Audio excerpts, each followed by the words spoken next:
Hi friends, నేను మీ నాయుడు సార్ని. 100% మీరు మాట్లాడతారు నిహాలి స్పోకెన్ ఇంగ్లీష్ ఇన్స్టిట్యూట్. ఈ వీడియోలో మనం ప్రేజల్ వర్బ్ గెట్ ఓవర్ గురించి తెలుసుకోబోతున్నాం. ఈ వీడియో కనుక మీకు నచ్చినట్లయితే లైక్ చేయండి, షేర్ చేసుకోండి. షేర్ చేసుకోవడం వలన ఎంతోమంది ఇంగ్లీష్ రాని వారికి నిహాలి స్పోకెన్ ఇంగ్లీష్ని పరిచయం చేసిన వారు అవుతారు. మీరు కనుక మన నిహాలి స్పోకెన్ ఇంగ్లీష్ని మొదటిసారి చూస్తూ ఉన్నట్లయితే తప్పకుండా సబ్స్క్రైబ్ చేసుకోండి. Phrasal verb get over.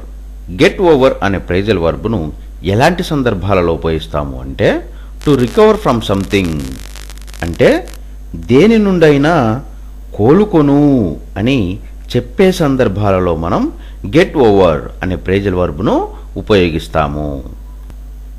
Phrasal verb get over. Get over అనే ప్రేజల్ వర్బ్ను ఎలాంటి సందర్భాలలో ఉపయోగిస్తాము అంటే, టు రికవర్ ఫ్రమ్ సంథింగ్ అంటే దేని నుండైనా కోలుకొను అని చెప్పే సందర్భాలలో మనం గెట్ ఓవర్ అనే ప్రేజల్ వర్బ్ను ఉపయోగిస్తాము.